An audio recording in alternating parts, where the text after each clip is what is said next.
Welcome to the Listen Up podcast, where we explore hearing loss, communication, connections, and health.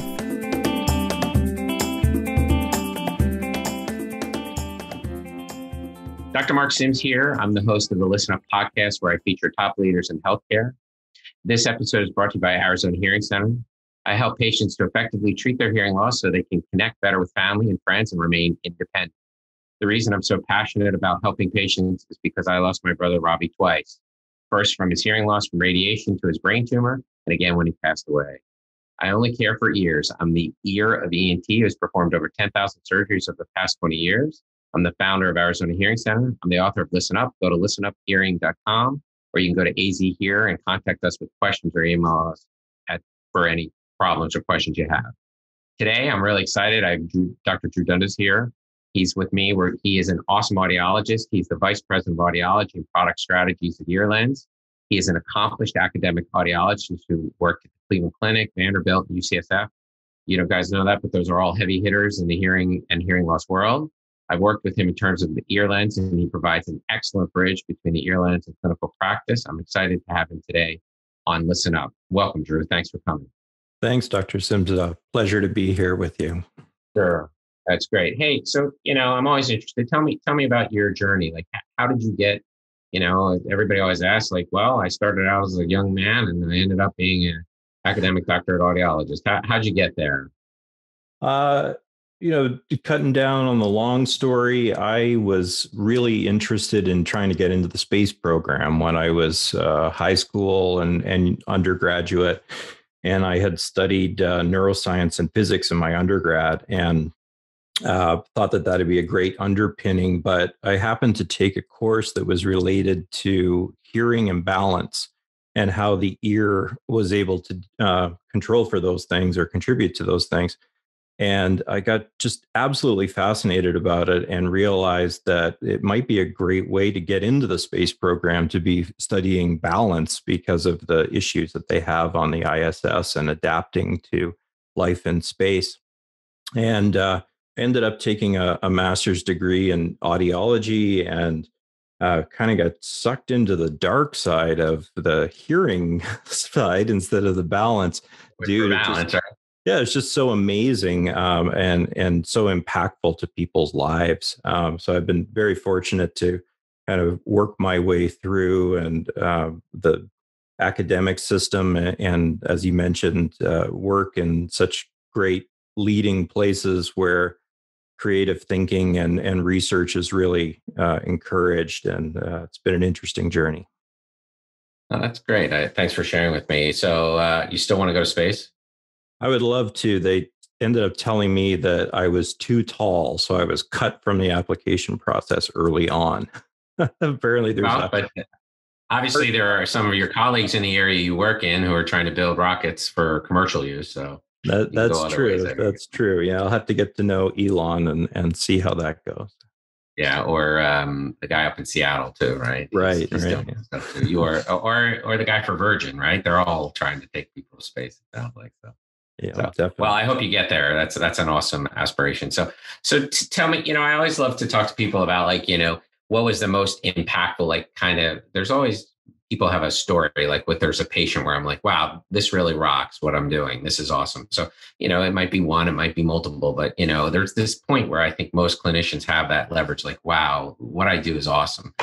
Tell me, do you have one of those stories or a couple of those stories, Yeah, I think I probably have a bunch of them from over the years, but, the one that really galvanized my desire to do a PhD and study more about how hearing technologies work was a gentleman that I met in clinical practice at Cleveland Clinic. And he had enough hearing impairment that we really thought that he should be benefiting a lot from hearing devices. But to him, while he noticed that he was hearing more things, it wasn't really meeting his expectations around how confident he should feel about his communication.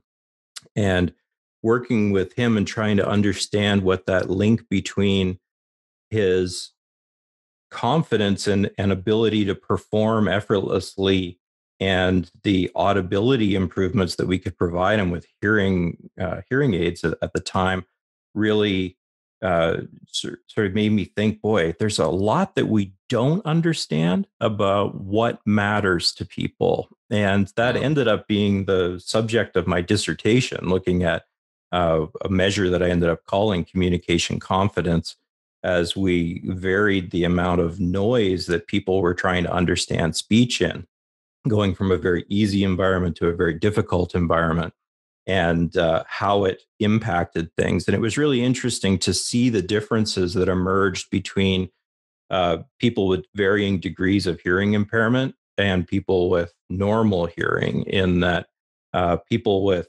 mild hearing impairments tended to be vastly overconfident in their performance. And people with more significant losses tend to be a little bit more realistic or even underconfident in their performance. So the interesting thing that comes out of following on with that would obviously be what happens when you actually fit people and provide them with the benefit of the devices, and does it, what can you change to optimize that outcome for them? But I think that another one that really refreshed my love for working with patients directly was a very well-known film director in Los Angeles who had significant hearing impairment and had struggled for years and felt that his career was going to come to an end as a result of the degree of hearing loss that he had. And fitting him with the Earlens system and working one-on-one with him to derive an appropriate fitting that compensated for the challenges that he was having, and just seeing the difference that that made in his life really reminded me again about just how important developing these types of new technologies and making them available to people is in today's world. Yeah, I would say a director doesn't have a lot of control over the acoustic nature of his work environment, right? High ceilings, probably a lot of hard surfaces, tons of people talking, machinery, because it's all about that little shot, and there's all this other stuff off camera that creates all of these problems for communication. That must be a really challenging environment. Yeah, and for him, it was that for sure, but also the audio mixing part of it, because I was going to say, how does he track, right? Can he hear the high tone? Like, what music goes well with my movie? I don't know, because I can't hear any of the high tones. Right. I'm trying to create this atmosphere and communicate, so much of the story through the soundtrack, the audio mixing of the voices and the music and the sound effects. That it really made a big difference in his life and was a really gratifying thing to be involved with. That's really great. Yeah, I mean, it's really coming down to those things where contextually some people don't realize how important their hearing is to them. And we don't necessarily think about it, right? Because you almost think like, well, he's looking through the camera. There's some other guy monitoring the sound. But, in the end, it might not be on the shoot. It's that end product. And if you can't hear the soup to nuts, start to finish end product, it's you're not really getting the full experience, right? That's right. That's right. And it's a little bit of a pithy quote in many ways, but it always sticks with me that Helen Keller said at one point in time that blindness separates you from things, but deafness separates you from people. And I think that it's on the really introductory page of my book, by the way. Yeah. Yeah. It really says it all. Yeah. I actually asked a guy today whether or not he'd rather be blind or deaf. And he said, I'd rather be blind. And then I talked to him about it. He goes, yeah. Well, now that you kind of, blind people can still go to the store. Deaf, it's hard when you can't hear, you can't interact with anybody. Right. Mm-hmm. It was kind of interesting because people's gut response is, well, vision's more important, but you can't communicate, you can't hear. There's nothing, the humanity is lost, in my opinion. Right. Yeah. It does impact. That's great. So, tell me about your path to Earlens. How, so you're rocking and rolling. You've got this, actually the confidence index, that's an interesting thing. Does it improve with amplification?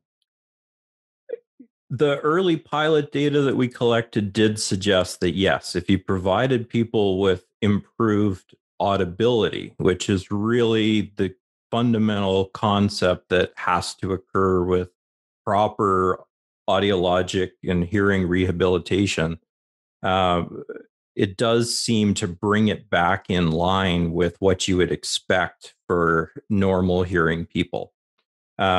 And that is, I think, very valuable. But the research still needs to be kind of fleshed out to understand that a little better. And there's so much variability in how we call it well fit people are with their hearing devices.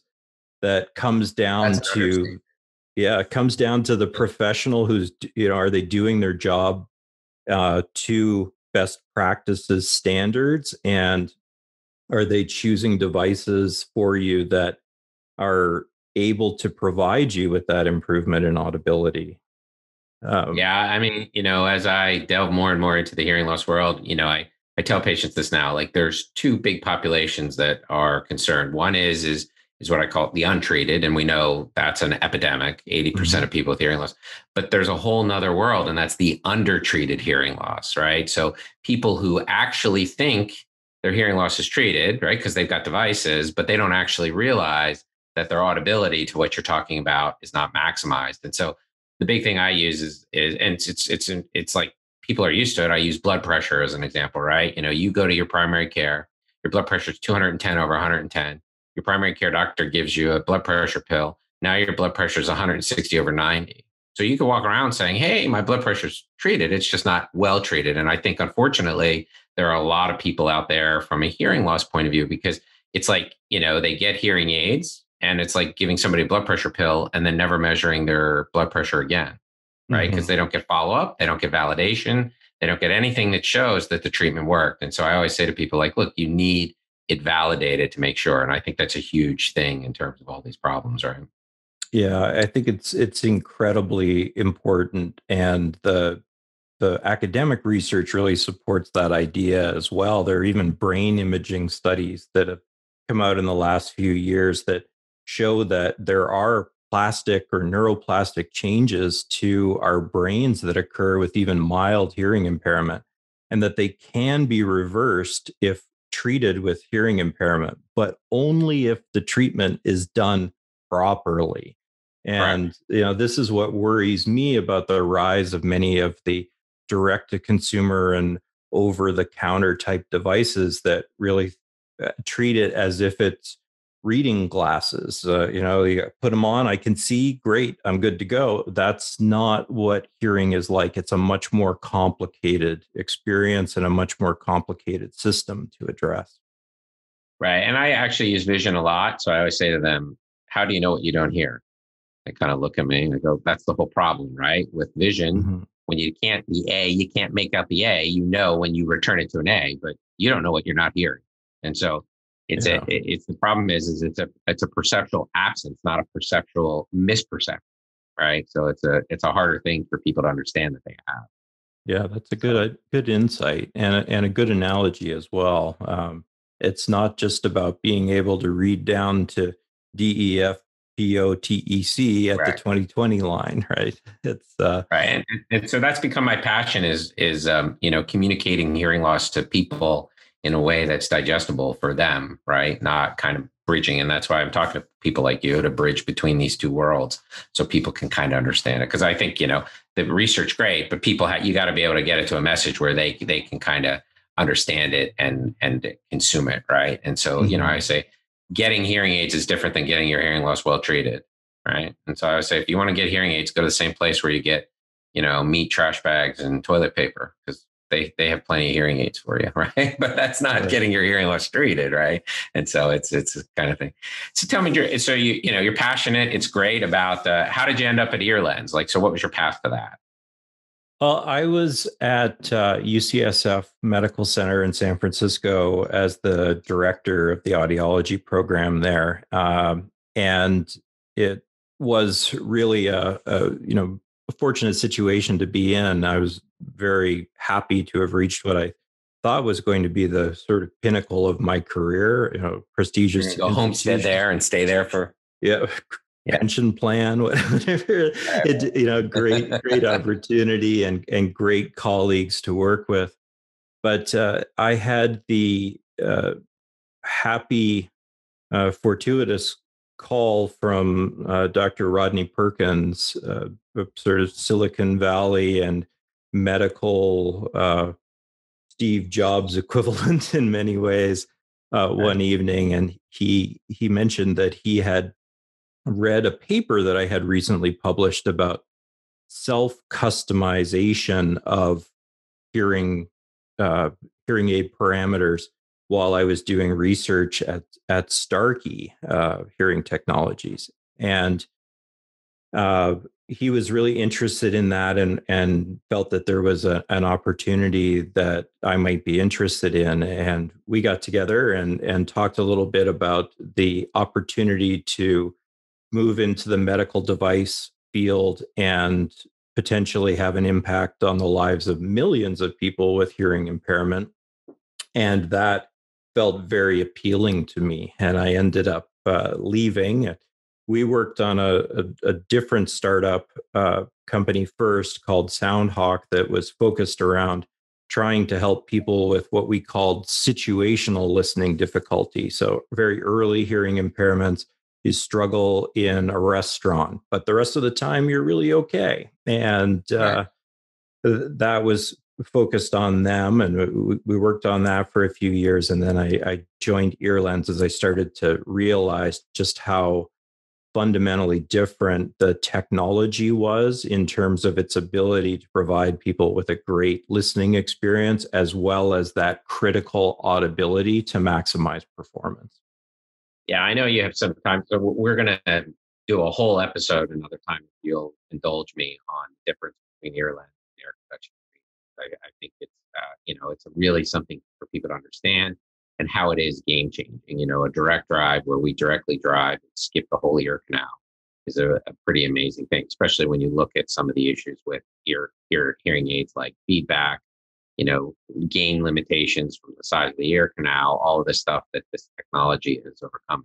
Pretty amazing. And what the ear lens technology has overcome in and of itself in terms of reinventing itself to become the next version, right? It's certainly not a sleeping technology by any stretch of the imagination. You know that. I don't need to tell you that. You're working on it every day. That could be its own episode for sure. Yeah. So, I mean, where do you see the future of earlens? Where do you see it going? I'd like to see it going into every ENT and audiology practice in the country. I think it provides a dramatically better listening experience for people within the fitting range, which is quite broad, as well as measurable and perceptually meaningful improvements in speech understanding in the most challenging types of environments. But I think that what's really interesting about it, and I look forward to being able to talk about it in more detail, is that with having the direct drive lens on the surface of the eardrum for long periods of time, even when you're sleeping, for example, the potential exists to be able to capture lots of really interesting biometric data in addition to providing a great listening experience. So it can potentially do things like measure people's balance and gait changes over time, and monitor, which is predictive of things like impending stroke. Can monitor blood pressure. The potential exists to monitor insulin levels and blood sugar levels. It could actually, in a simple way, tell us like, hey, this person doesn't do well at night getting out of bed and they're high fall risk, and you need to redress that with the patient, like turn on the lights or something, right? It could do that type of stuff, right? Right. And that all gets back to this idea that you and I have talked about so many times, that the hearing impairment is something that you want to treat, but it's a person, and that entire patient's life is something that we have the opportunity to positively impact. Hearing is one important part of it. if we can create a device that allows us to take better care of that person in so many different ways, enhance their life, enhance their relationships and interactions with their families, be able to provide timely and useful information to their care teams. I think that that's a really exciting opportunity. Yeah, I think it's amazing. So and I agree. So we got a couple more episodes to go over, and we'll schedule them. And I really appreciate your willingness. So one of the things I love to ask people, because I think we all have different people who have really helped us through our careers and our lives. I always say, like, okay, so you're getting a Lifetime Achievement Award. Who do you thank? Like, who are the people who made that difference and helped you along the way? Because I think that's we all, as we always say, we're standing on the shoulders of giants, right? People who took the time to educate us and help us, like you're willing to do right now for people in terms of this podcast. But who are those people you think? Three of them jump out at me that I owe so much to. The first would be my PhD advisor, Dr. Gary Jacobson. He's a very well-known audiologist who really functions primarily in the balance area, but incredibly well published, very influential, and truly wonderful guy who always challenged me to dig just a little deeper and understand just a little bit more. Even though it might take longer, it might be harder. It's about doing the right thing and doing the right thing for the patient. My clinical mentor at Cleveland Clinic, Dr. Craig Newman, was a spectacular teacher and just demanded excellence from everyone. And that's sort of been a focus of my life in many ways outside of audiology, to always do the very, very best that you can. And then I think that Dr. Rodney Perkins as well has just been a tremendous mentor for me from the standpoint of medical devices, understanding the startup world, being able to develop better EQ in addition to IQ to understand what do we need to do to make this idea possible and turn it into something that will impact people's lives. There's so many great ideas out there that never see the light of day because people are not able to communicate them in a way that grabs the attention of the people who can make it possible. And Rodney is just a fantastic mentor in developing those areas and learning about that business.